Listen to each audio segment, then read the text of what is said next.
bienvenue dans le podcast Parlons des vraies affaires, le podcast où la santé mentale sort de l'ombre pour devenir un sujet de société, ouvertement, honnêtement et humainement. Dans chaque épisode, vous entendrez des personnes qui vivent avec des enjeux de santé mentale partager leur histoire, leurs défis, leurs forces. Vous entendrez aussi des entrepreneurs, des artistes, des travailleurs parler de leur propre équilibre mental, de leur haut et de leur bas, et ce qu'ils mettent en place pour tenir le coup dans un monde qui va souvent trop vite. Ici, on tourne pas autour du pot, on jase vrai. On écoute, on apprend, on réalise qu'on est beaucoup plus connecté qu'on le pense.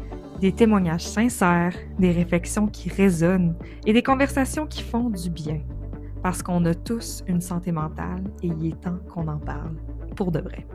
Aujourd'hui, on accueille une femme inspirante, Jennifer Lemieux-Martin. Maman, professionnelle accomplie, impliquée activement depuis 3 ans dans notre organisme, elle a aussi un parcours personnel très touchant. Un membre de son entourage vit avec des enjeux de santé mentale et elle a généreusement accepté de venir nous parler de ce que ça implique au quotidien. Bonjour Jennifer! Bonjour les filles! Comment tu vas vraiment? Comment je vais vraiment? C'est sûr que là, je suis en mode vacances. Un peu fatiguée, mais je vais bien. Un peu enrhumée aussi. Oui, enrhumée surtout. Ça va se sentir. On est vraiment très heureuse de t'accueillir. On aimerait ça que tu nous parles de toi pour les gens qui ne te connaissent pas. C'est qui, Jennifer? Jennifer, c'est une fille qui travaille en marketing, en événementiel depuis vraiment plusieurs années. Une maman de 2 enfants, puis la présidente du CA ici à la rencontre depuis 3 ans déjà. Ben oui, on est très chanceuse de t'avoir aussi. On est très contente.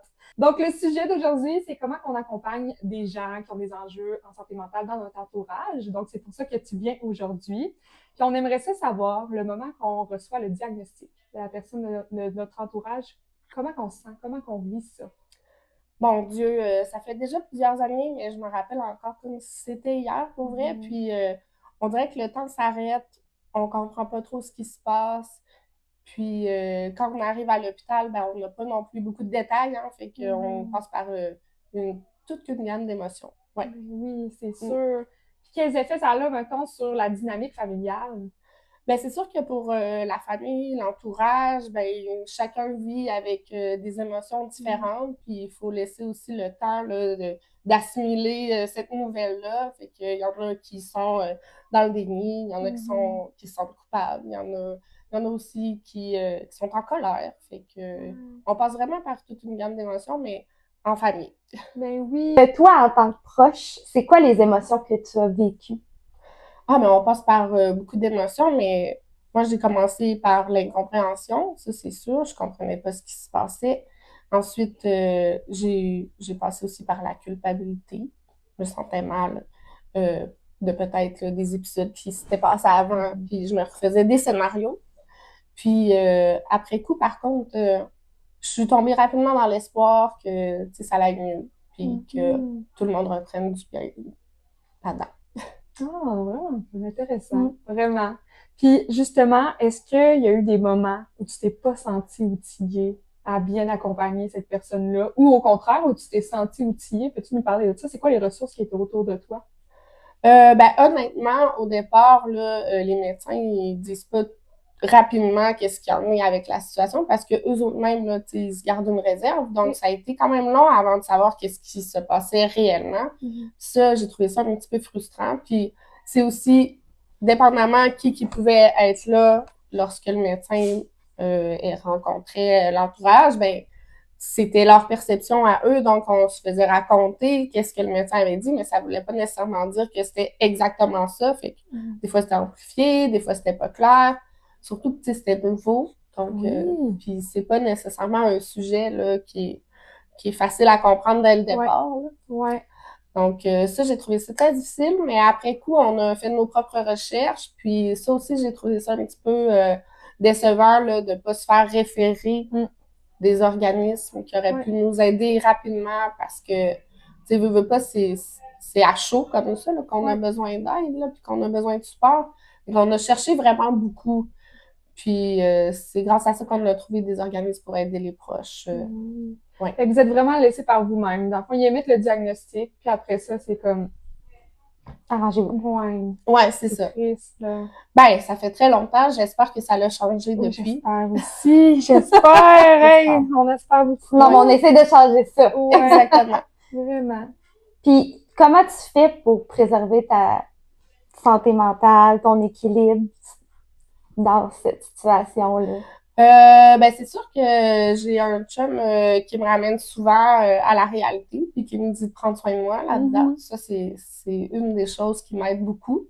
Sinon, ben, on est une famille qui se tape dans la main. T'sais, quand nous-mêmes, on vit des enjeux ou ben, qu'on se sent plus fatigué, moins apte à soutenir cette personne-là, bon, ben, tu sais, on dit « Ah, ben, c'est à ton tour! » On se lance à balle, là. Ouais, c'est ça, exactement. Puis on se supporte super bien là-dedans. Là. Je trouve que la famille là-dedans, c'est très important. Fait qu'il y a un bel équilibre, là. Oui, Vraiment. Ah, oui, oui. C'est cool, c'est important. Vous vous soutenez, il y a de l'entraide. Ouais. C'est beau. Puis c'est quoi tu fais pour prendre soin de toi? Ouais. Concrètement, là. Oh my God, pour vrai, on va dans ça? Ah ouais? Ah! Oh, j'ai comme... Sur la moumoute. Ouais, sur la moumoute. Ben, moi, pour prendre soin... Moi, je fais pas grand-chose, là, pour vrai. On te prend un peu de courant, là, Ouais. Y a-t-il des activités ou des trucs comme juste arrêter puis prendre un bain? Quelque chose du genre. Y a-t-il un passe-temps que tu fais puis tu dis, hey, là, je décroche puis je prends du temps pour moi, là? Ben, je décroche souvent en essayant de faire plus du social, là. Moi, c'est de même que je prends soin de moi, là. Ouais. Quand je peux sortir, voir des amis, prendre un verre, déconnecter un petit peu, là. C'est comme ça. Sinon, ben, quelques sports, là, mais faut que ça rentre dans l'horaire. Ouais. Tu vas pas faire un trou dans l'horaire pour ça. Pas nécessairement. Ouais, je comprends. Ben, il faut, de plus en plus, je le fais. Ouais. De plus en plus, on le planifie. Chose qu'on faisait moins avant. Mais maintenant, on le planifie. Ouais, c'est vrai.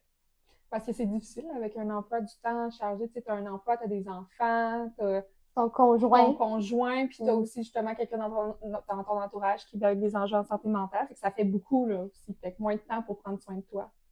Un peu moins, mais je vis très bien avec ça. Ouais.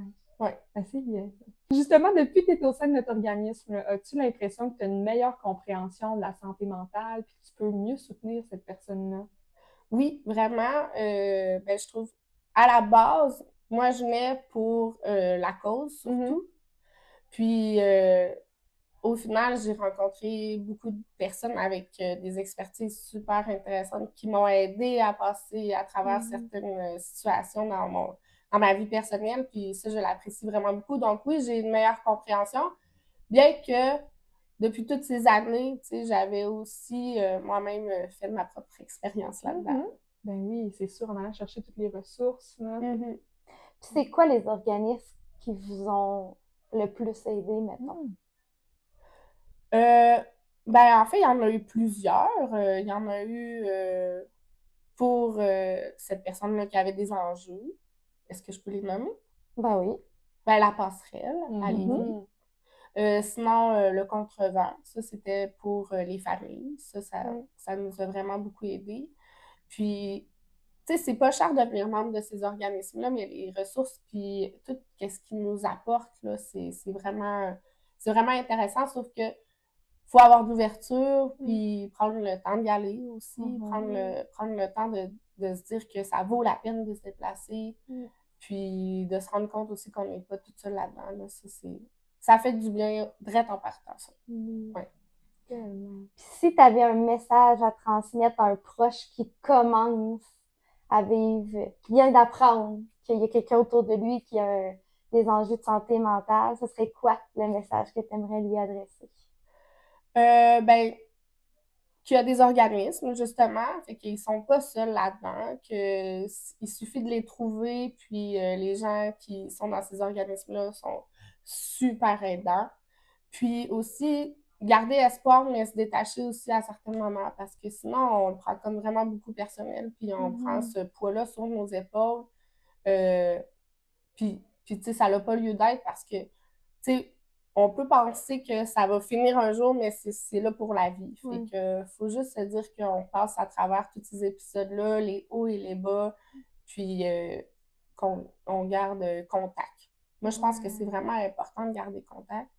parce que la personne avec des enjeux en santé mentale, elle a besoin aussi d'un entourage Oui. pour oui. la ramener en Mhm. santé. Ben, d'où l'importance de prendre soin de sa propre santé mentale pour pouvoir prendre soin de la sienne. Oui, c'est ça. Ouais, Effectivement. c'est vraiment important. Puis c'est important aussi de se mettre des limites, puis plus accompagner sans s'épuiser. Oui, c'est ça. Ah, c'est beau! Ben, ils nous appellent plus souvent, ils sont plus aussi, ben, dépendamment s'ils sont dans le up ou dans le down, là, mais tu sais, c'est à nous aussi, comme tu disais tantôt, de mettre nos limites puis de leur dire, il y a des ressources qui peuvent t'aider mieux que moi présentement, là. Ouais. Sauf que ça a été long avant que cette personne-là puisse prendre l'habitude de se tourner vers les organismes parce que il y a aussi la peur du jugement, même si ces organismes-là sont là pour ça. Il y a la peur du jugement parce qu'après ça, tu sais, cette personne-là se dit « Ah, ben, je t'ai étiqueté. C'est ça. Ben oui. Puis toi, personnellement, ça t'a pris combien de temps à être vraiment capable d'instaurer tes limites? Dire, je prends pas ça sur mes épaules. Oh mon Dieu, ça a dû prendre un bon 5 ans. Ouais, ben oui. Ben déjà que maintenant tu sois capable de plus prendre ça sur tes épaules, je trouve que c'est déjà un bel accomplissement. Là. Parce qu'il y en a que toute une vie, ils vont accompagner la personne, puis ils vont prendre ça sur leurs épaules, ils vont s'épuiser. Et d'être capable de se dire, je me fais une petite barrière affective, là, puis je prends ce qui m'appartient. Ouais, là. tu sais, souvent, c'est ça, il arrive que les gens, ils s'épuisent, puis sont juste plus capables, fait qu'ils C'est ça. ils se retirent de la vie de la personne, justement. Puis... Oui. Puis c'est pas nécessairement mieux. Non, c'est ça. Mais en même temps, quand on met nos limites, puis que c'était all you can eat avant, ben, tu sais, il y a une acceptation, là, tu sais, ça. On donne l'impression qu'on abandonne, mais c'est pas ça du tout, là. Tu sais, on est encore là, mais on est là différemment. C'est ça. C'est pour être encore plus disponible quand t'es là par après. Mais aussi, tu sais, faut que cette personne-là se prenne en main. Tu sais, c'est pas tout le temps de dégager ça sur l'entourage, puis dire que tout lui est dû, tu sais. Ben oui. Mais... tu sais, c'est une personne avant un diagnostic aussi. Ben oui. Aussi, mais ça prend du temps, je pense, à le comprendre. Surtout pour la personne qui a cet enjeu-là, parce que, sérieusement, le diagnostic vient comme tout le temps front, là. Tu vas juste à l'épicerie, puis t'as l'impression que tout le monde le voit, mais c'est pas ça, tu sais. Fait qu'il y a une nouvelle façon de vivre aussi, là, qui s'instaure au fil des années. Mais je pense que plus vite tu l'acceptes, en fait, que tout le monde, tu sais, est capable de vivre avec ça, mieux les gens se portent autour. Ben oui. Puis toi, comment tu vis avec le regard des autres, justement? Ah, mais moi, ça m'affecte pas, parce que ça peut arriver à tout le monde. Tu sais, puis il y a tellement de préjugés, puis c'est faux, tu sais, parce que ça peut arriver à un chef d'entreprise, comme quelqu'un qui travaille d'une shop, tu sais. Fait qu'il faut rester alerte pour nous aussi. Puis, c'est ça. Moi, j'ai vraiment cette impression-là que ça peut arriver à n'importe qui, n'importe quand. Fait que c'est pour ça que la rencontre, pour moi, ça a été bénéfique. Parce que c'est là que j'ai compris que, oui, on est là pour les personnes qui sont atteintes, mais aussi on est là pour préserver notre propre santé mentale, tu sais. Oui. Vraiment, vraiment. Puis les organismes que tu parlais tantôt, tu faisais référence dans le coin plus de Lévis, mais on a comme les mêmes ici sur le territoire, comme le Sillon qui est là pour justement les personnes qui accompagnent. Puis nous, c'est très similaire à la passerelle aussi, là, l'organisme ici. Fait que c'est ça qui est intéressant parce que dans chaque territoire, il y a des organismes comme ça là, qui peuvent offrir du soutien. Oui, c'est ça. Ben oui, parce que moi, à la base, dans ces actes-là, tu sais, j'étais à Lévis. Donc, c'est pour ça qu'on s'est tourné vers ces organismes-là. Mais c'est sûr que si j'avais été en région ici, j'aurais tombé sur vous. Puis... Ben oui. C'est aussi le but du podcast aussi que les gens qui vivent ça sachent qu'il y a des ressources puis il y a une manière d'être accompagné aussi. Là. C'est ça qu'on veut lancer comme message. Ils sont pas toutes seuls. Mais non, mais puis c'est partout, là. Je veux dire, là, on est en Beauce, on est super bien accompagnés, mais dans toutes les autres régions aussi, c'est ça, là. Ben oui. C'est juste que c'est tannant un peu de faire les recherches. Ouais. Il devrait comme avoir une procédure que quand on reçoit le diagnostic, il y a quelqu'un qui prend le temps de nous sortir les pamphlets ou les ressources pour dire voici les ressources qui s'offrent à vous. Je pense que ça serait bien. Peut-être qu'ils le font puis qu'on n'est pas au courant parce que tu dis que ça date de quelques années. On était vraiment laissés à nous-mêmes dans l'attente d'obtenir de l'information. Ouais. Puis au final, ben, on n'en avait pas plus. Non, c'est ça. C'est quelque chose, hein? C'est l'enfer. Vraiment. Puis tu sais, en même temps, je pense que toi, t'as comme l'entre-genre d'aller chercher les ressources, mais c'est pas tout le monde qui a ça aussi. Puis je pense que le fait que ça soit pas accessible, il y en a beaucoup qui se décourageraient. Puis ça serait assez pour juste faire, sais-tu quoi? Ah non, moi, j'ai été tenace. Mais tu sais, on était plusieurs aussi, là. Fait que on cherchait un peu chacun de notre côté. Ouais. Puis chacun, on a trouvé des outils. On a trouvé des personnes, des organismes, des façons de faire. Puis maintenant, tu sais, on s'y partage, donc, tu sais, ça va plus vite. Mais effectivement, que pour quelqu'un qui n'est pas tenace, là, ça se peut que ça soit très long, puis qu'il lâche prise, puis qu'il décide de juste se détacher de cette personne-là, tu sais. Ben oui. Ben merci beaucoup! Merci à vous, les filles. Merci d'avoir pris ce moment avec nous. Si vous avez aimé cet épisode, n'hésitez pas à vous abonner, à partager et à laisser un commentaire. Et surtout, prenez soin de vous. Parce qu'en parler, c'est déjà faire un pas vers le mieux. On se retrouve très bientôt pour d'autres vraies affaires.